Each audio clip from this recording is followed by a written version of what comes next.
सुप्रभात बच्चों, कैसे हैं आप लोग। मैं मंजरी वर्मा आपकी हिंदी की शिक्षिका आरपीएस पब्लिक स्कूल के वर्ग 4 के ऑनलाइन क्लास में आप सभी का स्वागत करती हूँ। मैंने जो आप लोगों को गृह कार्य दिया था, मुझे उम्मीद है आप लोगों ने वो सभी पूरा कर लिया होगा। क्लास शुरू हो गई है। आप सभी अपनी अपनी किताबें, कॉपी, पेंसिल, रबर ये सभी साथ में लेके रेडी हो जाएं। पिछली 2 कक्षाओं में हमने हम कविता को पढ़ा था, इसके अर्थ को समझा था, इनमें आए कठिन शब्दों के शब्दार्थ से जाने थे और मैंने कहा था कि इन सभी शब्दार्थों को और कविता को हिंदी के फेयर कॉपी में साफ साफ अक्षरों में लिखने के लिए। और मुझे उम्मीद है कि आप सभी बच्चों ने अपने अपने कार्य को पूरा किया होगा। अब इसके हम अभ्यास पे आते हैं। कविता के अर्थ को हमने समझ लिया। अब मुझे उम्मीद है कि इनसे जुड़े प्रश्नों के उत्तर खोजने में आप लोगों को बिल्कुल भी परेशानी नहीं होगी। तो आइए अब हम इसके अभ्यास में आते हैं।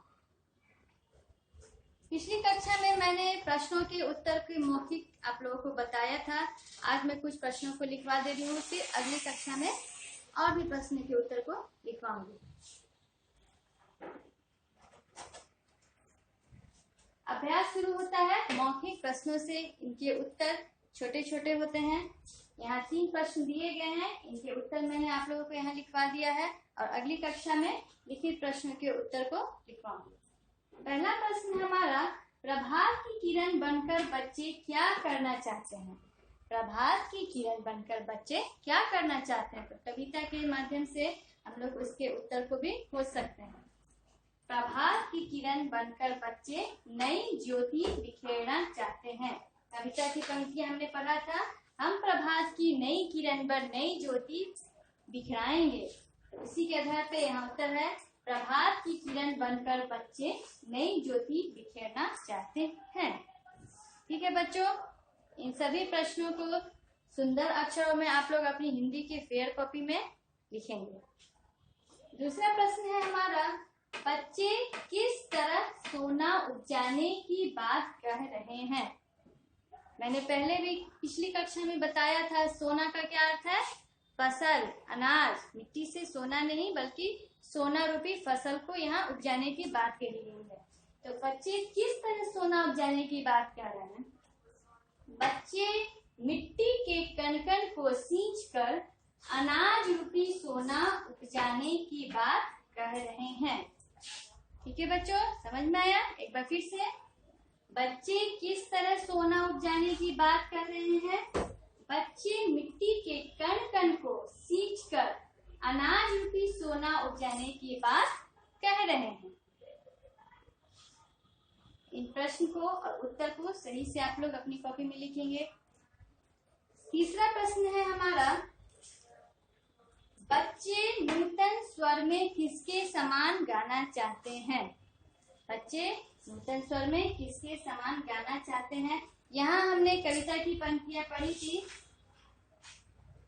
हम भ्रमरों के नव गुंजन पर नूतन स्वर में गाएंगे। भ्रमर का अर्थ है भौरा। यहाँ शब्दार्थ में मैंने लिखवाया था पिछली 2 कक्षाओं में। तो इसका उत्तर है, बच्चे नूतन स्वर में भौरों के समान गाना चाहते हैं। ठीक है बच्चों, तो ये मौखिक तीनों प्रश्नों के उत्तर आपके सामने हैं। इसको आप लोग हिंदी के फेयर कॉपी में बिल्कुल लिख लीजिएगा साफ साफ। ठीक है, अब आगे आते हैं हम लोग लिखित प्रश्नों पे। यहाँ पे मैं लिखित प्रश्नों को आज मौखिक रूप में समझा दूंगी, फिर अगली कक्षा में हम लोग इस पर चर्चा करेंगे और इसको लिखवाएंगे। प्रश्न है हमारा, बच्चे कण कण को किसके समान चमकाना चाहते हैं। बच्चे कण कण को किसके समान चमकाना चाहते हैं। तो बच्चे कण कण को मोती और मानिक की तरह चमकाना चाहते हैं। मानिक का अर्थ लाल रंग का रत्न।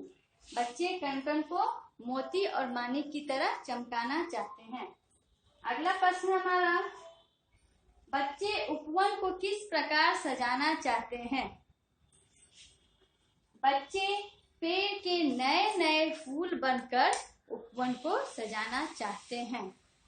ठीक है बच्चों, समझ में आया। बच्चे पेड़ के नए नए फूल बनकर उपवन को सजाना चाहते हैं। तीसरा प्रश्न है, बच्चे कलियों और फूलों के लिए क्या करना चाहते हैं? तो बच्चे कलियों और फूलों के मुख और उनके हृदय को खिलाना चाहते हैं, उन्हें खुश करना चाहते हैं। ठीक है बच्चों, समझ में आया आप लोगों को? तो अगली कक्षा में हम इन प्रश्नों के भी उत्तर लिखेंगे। लिखित के 4 नंबर का प्रश्न है, कविता की पंक्तियां पूरी करो।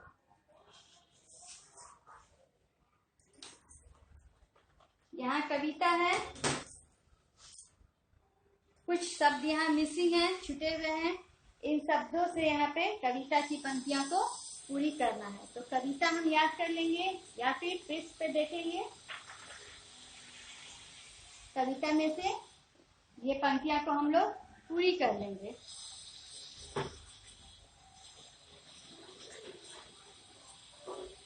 अगली कक्षा में मैं लिखित प्रश्नों को लिखवाऊंगी और बात भाषा की, जिसमें हम लोग व्याकरण से संबंधित कुछ, इसी पाठ से संबंधित व्याकरण के कुछ प्रश्न होते हैं, उनको हम लोग हल करेंगे। ठीक है बच्चों, तो आज की कक्षा में इतना ही। अब अगली कक्षा में मैं आगे की पढ़ाई को जारी रखूंगी।